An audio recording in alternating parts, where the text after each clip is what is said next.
Hi,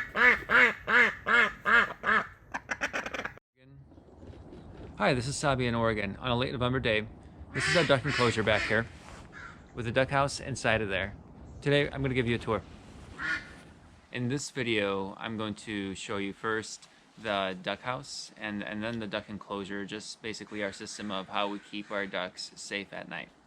Starting with the duck house, our duck house is about a 3x3 foot inside space for them, so that's about 9 square feet. And then we added this red addition to it on as well, so then that gives them maybe another 8 or 9 square feet. Our understanding from what we've read is that ducks should have 3 to 4 square feet in a duck house per duck. So considering we have 4 ducks, this is about the right amount of space for them. We do a little bit of cleaning here every day, but more of a thorough cleaning once a week. The duck house door has a couple of locks on it, so when we close this in at night, we've got this little hatch, and then we have a lock and key that we put on the other one. And then we're able to put the roof back on here as well, especially if it's raining. We don't want that hay to get wet. Here's some food that's left over from this morning. I think they're gonna come by and have another little snack. Yeah?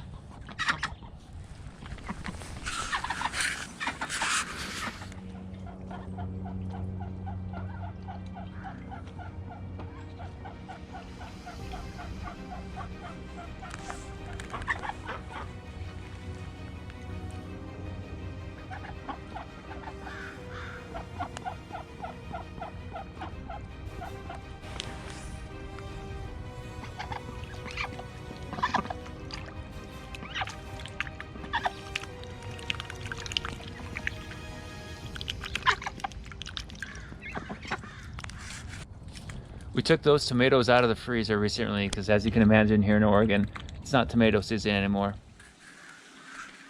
In terms of the overall cost for the duck house, we found the larger structure on the side of the road for free, so that was pretty fortunate. And then I checked on Craigslist to make sure that it was free, and that the person did actually post that. Then it was still missing one side of it. I guess they must have leaned it against their home. So it cost us maybe about $30 to buy a piece of wood to fill in the side. We got pretty much everything, all the bricks and concrete slabs that we put it on top of for free as well. So that was pretty low cost, but the addition, we paid $30 for that, also used.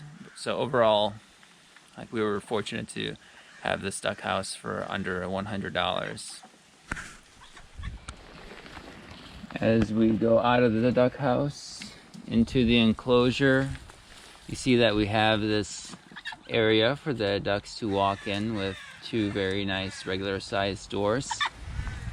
They like having these steps here so that they don't trip over that piece of wood that frames the enclosure. But I don't think they tripped on it that much anyways. We're really the ones that tripped on it.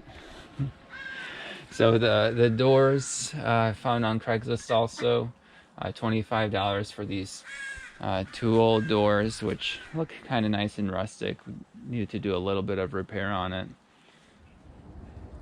This time of year, when the sun sets around 5 p.m., we are so thankful for this enclosure. We don't think the ducks would like being in a 15 to 20 square foot duck house for more than 12 hours a day. So what we do is, when the sun comes down, we herd the ducks into the enclosure, and then they stay there for a few hours before we actually put them into bed. Nowadays, the ducks have learned the system and they go into the enclosure as soon as the sun starts setting, so it makes it so much easier for us. So this enclosure is a 12 by 18 feet enclosure, so more than 200 square feet there. We've read that if you were to pen up your ducks inside of an enclosure for all the time, then you'd want to have at least 50 square feet per duck. So this enclosure would be enough for the ducks if that would be the only place they have to roam. but we also have more than 5,000 or 6,000 square feet in a yard for them to run. We built the structure ourselves, and it was really our first woodworking project, so don't judge us too much. It was a lot of work. I think there's some things we would do differently, but we are pretty happy with how it turned out. One of the key features for us was that this is 8 feet tall, so there's no banging our heads on it or anything. But it really would have been easier to build a structure that's not as large, that maybe we wouldn't plan to go inside of all the time. The wood is, I'm getting picked at on my foot here slightly. Just letting me know that they're there so I don't step on them. So the wood is juniper wood. The juniper wood should fare pretty well in outdoor weather and resist rot. I've heard that some true cedars also resist rot pretty well. True cedars would be a Lebanon cedar, Himalayan cedar, Atlas cedar, deodar cedars. Some other trees that have cedar in their name but aren't true cedars, like the Western red cedar, also resist rot well, but not all of them. So it's good to check on the specific type of cedar that you're buying, if that's the way that you choose to go as well. We chose juniper because the Sustainable Woods Northwest nearby us here had a project for getting restoration juniper, where the harvest actually thins out juniper trees which are invasive in some areas of the state. Then, to make the enclosure safe, we started with chicken wire on the top and a stronger hardware cloth on the bottom. You can see we use these poultry netting staples in most places, although just regular staple might have also worked. It took a while to hit in all these staples with a hammer, whereas the regular staple you might be able to use a staple gun. Connections, we use screws so that if we did ever decide to take it apart, it would be easier to take it apart and reassemble it. But nails might have also been easier. One thing that we haven't done yet is we haven't laid down hardware cloth on the bottom of the outside of the enclosure to prevent any animals that might be digging to get inside. So that's still something that we plan to do eventually.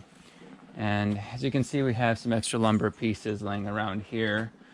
Wendy was still planning to strengthen the roof of the structure a little bit more, although it's perfectly usable as it is, and we've been using like this for at least a month now.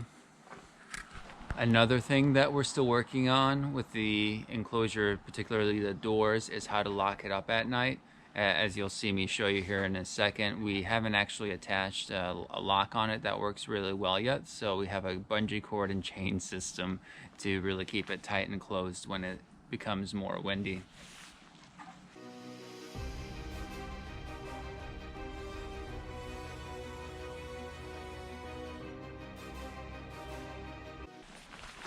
The nice part of this system is that it's built out of things that we already had laying around.